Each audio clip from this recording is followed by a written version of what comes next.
शांति। 29 अप्रैल 2023 के ईश्वरीय महावाक्य। पहले एक नजर मुरली के मुख्य पॉइंट पर। बाबा ने कहा, भगवान निराकार को कहा जाता है। जीवात्मा पुनर्जन्म जरूर लेती है। इससे सिद्ध होता है पहला जन्म जरूर बहुत अच्छा सतोप्रधान होगा, लास्ट में छी तमोप्रधान होंगे। 16 कला से फिर 14 कला, 12 कला होती जाएगी। पुनर्जन्म जरूर लेते हैं। बाप कभी बच्चों को दुख की मत दे नहीं सकते।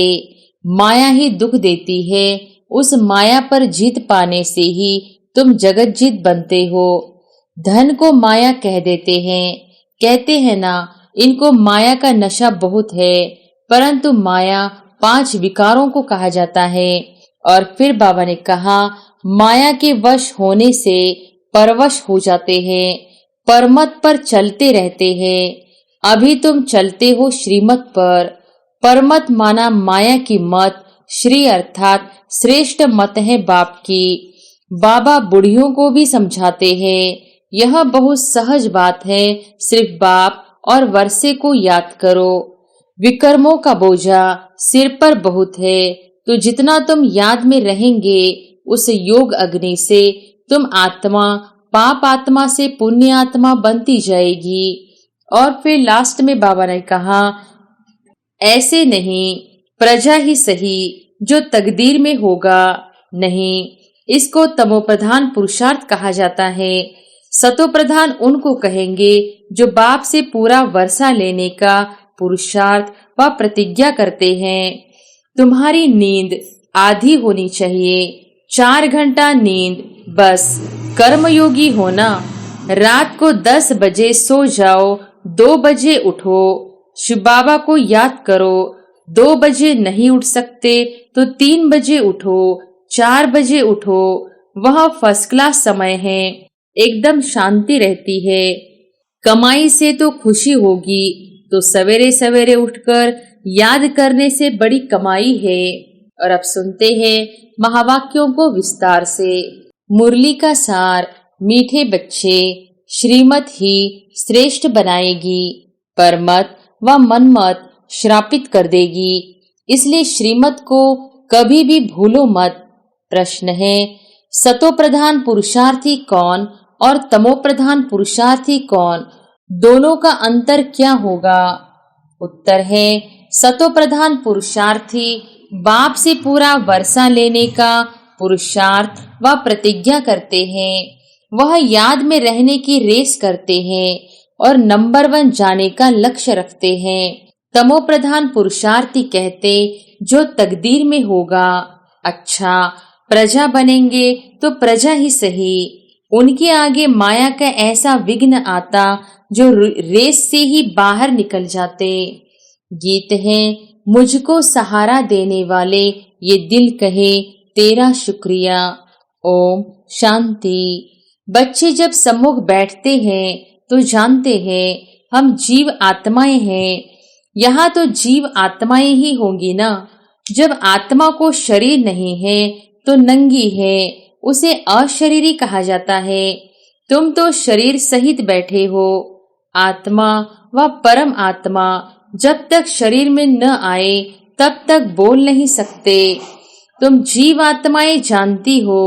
अब बाप के सम्मुख बैठे हैं, हूबहू जैसे 5000 वर्ष पहले सम्मुख आए थे। बच्चे जरूर बाप से ही वर्षा लेंगे। जानते हैं हम अपने परम पिता परमात्मा बेहद के बाप के सम्मुख बैठे हैं। क्यों बैठे हैं? बाप से बेहद का वर्षा लेने। जैसे स्कूल में समझते हैं हम टीचर द्वारा इंजीनियरिंग सीखते हैं, बैरिस्टरी सीखते हैं। यह एम ऑब्जेक्ट रहती है। तुम बच्चे समझते हो परम पिता परमात्मा हमको ब्रह्मा के तन से बैठ राजयोग सिखाते हैं। भगवानो वॉच। यह तो बच्चों को समझाया है कि भगवान निराकार को कहा जाता है। जीवात्मा पुनर्जन्म जरूर लेती है। कोई भी सन्यासी से तुम पूछो, मनुष्य पुनर्जन्म लेते हैं? तो ऐसे नहीं कहेंगे कि नहीं लेते हैं। नहीं तो 84 लाख जन्म कैसे कहते। पूछो, तुम पुनर्जन्म को मानते हो? यह तो बरोबर है। आत्मा संस्कारों अनुसार एक शरीर छोड़ फिर दूसरा लेती है। ऐसे ऐसे करते मनुष्य 84 लाख जन्म नहीं परंतु 84 जन्म लेते हैं। इससे सिद्ध होता है पहला जन्म जरूर बहुत अच्छा सतोप्रधान होगा, लास्ट में छी छी तमोप्रधान होंगे।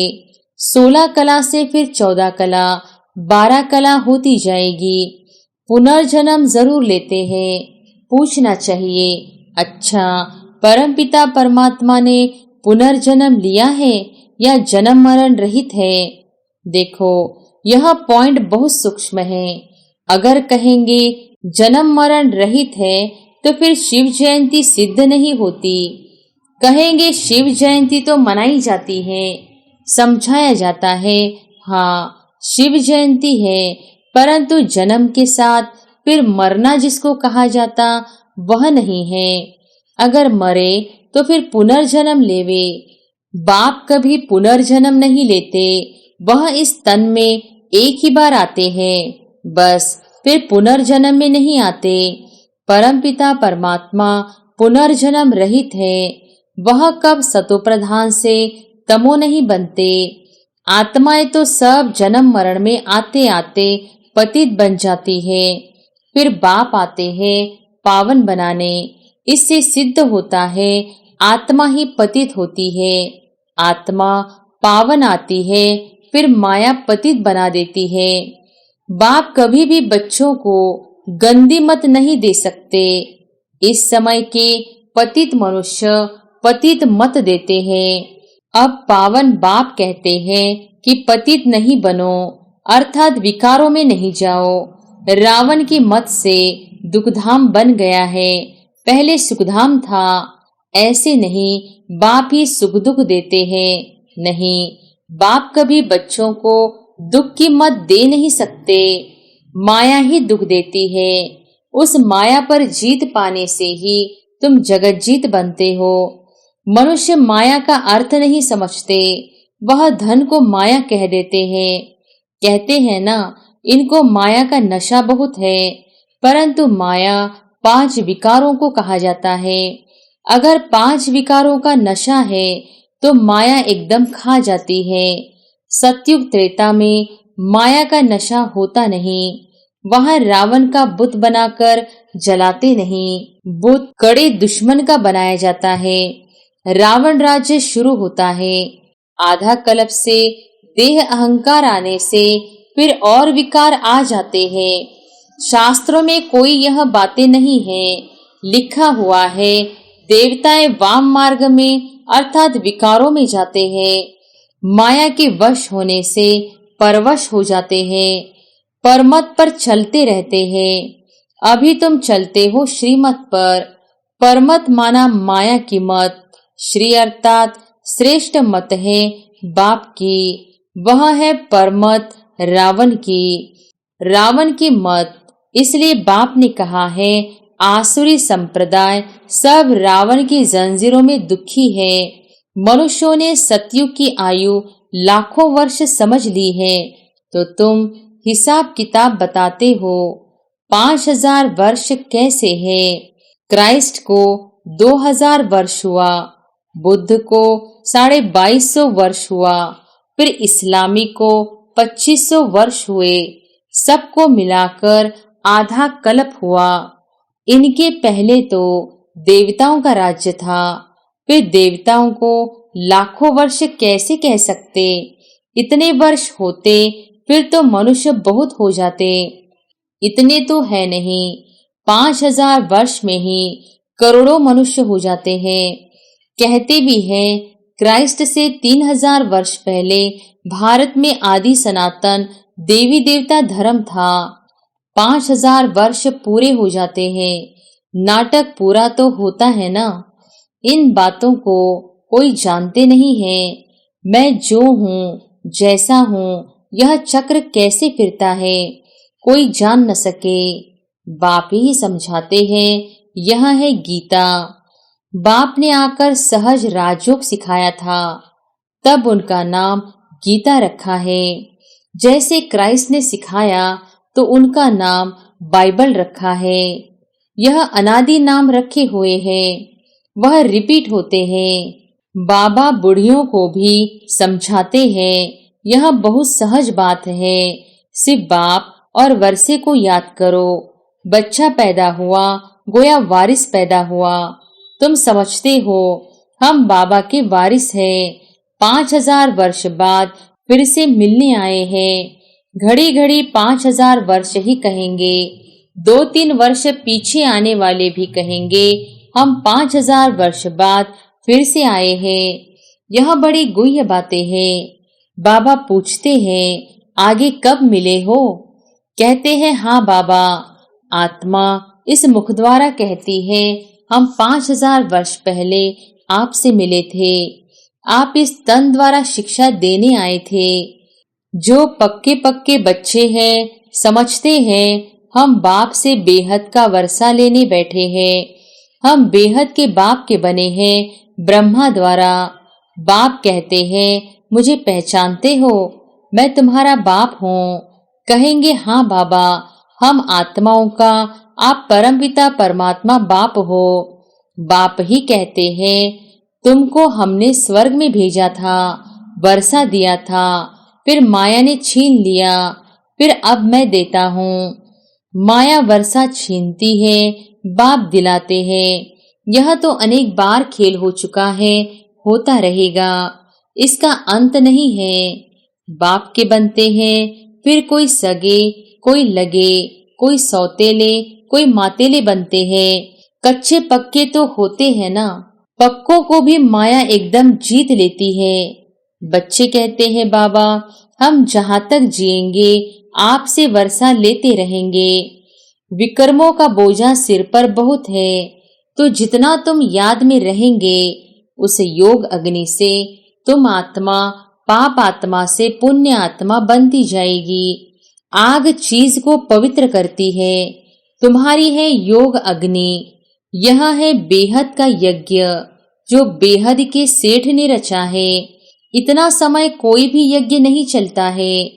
5-7 रोज व 1 मास यज्ञ रचते हैं। तुम्हारा यज्ञ तो कितने वर्षों से चलाता है। बाप सुनाते ही रहते हैं, कहते हैं भूल मत जाना, सिर्फ मुझे याद करो तो तुम्हारा जन्म जन्मांतर के विकर्मों का बोझा कटता जाएगा। कोई सन्यासी विद्वान आदि को ऐसे कहने आएगा नहीं, भगवानो वॉच मुझ बाप को याद करो, जरूर आया हुआ है तब तो कहते हैं ना। बाप कहते हैं अब तुमको वापस जाना है। तुम्हारी आत्मा इस समय बहुत पतित है, अब तुम जानते हो योग से हम पावन बनते जाएंगे। बाप कहते हैं ज्ञान अमृत पीकर पावन स्वर्ग का मालिक बनो। यह साजन तुम सजनियों को पावन बनाने आए हैं। कहते हैं मुझे निरंतर याद करो। तुम्हारी ही प्रतिज्ञा है कि आप जब आएंगे तो और संग तोड़ तुम संग जोड़ेंगे, तुम पर वारी जाएंगे। स्त्री पुरुष पर, पुरुष स्त्री पर बलिहार होते हैं। यहाँ है बाप पर बलिहार जाना। शादी में 1-2 पर बलिहार जाते हैं ना। अब बाप कहते हैं मनुष्य पर बलिहार नहीं जाना है। तुम्हारी प्रतिज्ञा है आप पर बलिहार जाएंगे, आप हमारे पर बलिहार होना। बाप कहते हैं तुम बलिहार जाओ तो 21 जन्म तुमको सदा सुखी बना दूंगा। कितना भारी वर्षा है। अब बाप कहते हैं मैं तुमको वर अर्थात वर्षा देता हूँ, सिर्फ तुम निरंतर मुझे याद करो। श्रीमत से ही तुम श्रेष्ठ बनेंगे, यह भूलो मत। यह लक्ष्मी नारायण का चित्र भी घर में रख दो। हम बाप से फिर से वर्षा ले रहे हैं। बाप परमधाम से आया हुआ है, परंतु माया चील भी कम नहीं है, पंजा मार देती है। सबकी बात नहीं है, नंबरवार है। कोई तो एकदम भूल जाते हैं कि हम बाप से वर्षा लेते हैं। यहाँ बैठे हैं तो नशा चढ़ता है। यहाँ से बाहर निकला और भूला, फिर सुबह को रिफ्रेश होते हैं, फिर सारा दिन भूल जाते हैं। 4-5 वर्ष अच्छी सर्विस करने वाले भी आज देखो है नहीं। कुछ अवज्ञा की तो माया ने जोर से थप्पड़ मारा और चले गए। बाबा कह देते हैं, बच्चे माया बहुत कड़ी है। अवज्ञा करने से माया एकदम गिरा देती है। इसलिए गाया जाता है, चढ़े तो चाखे प्रेम रस।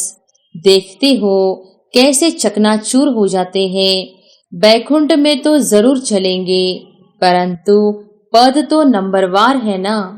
भले वहाँ सब सुखी रहते हैं, फिर भी मर्तबे तो है ना।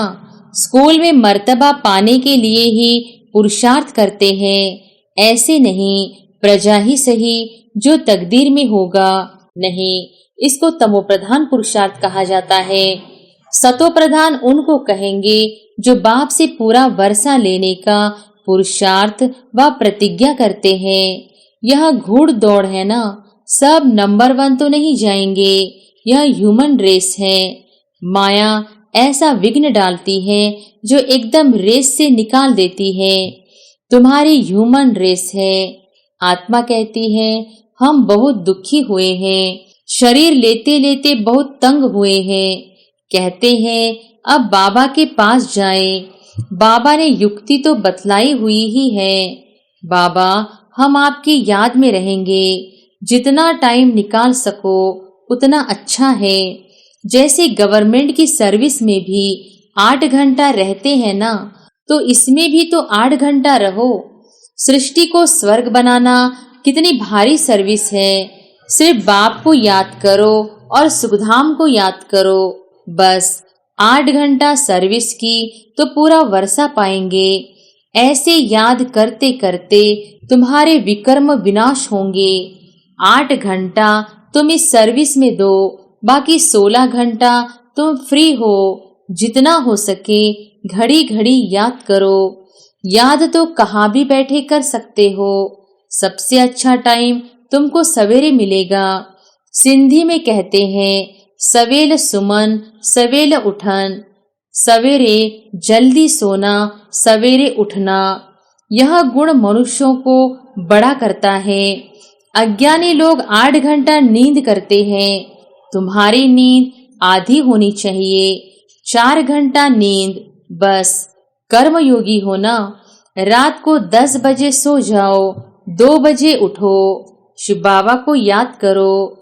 2 बजे नहीं उठ सकते तो 3 बजे उठो, 4 बजे उठो। वह फर्स्ट क्लास समय है।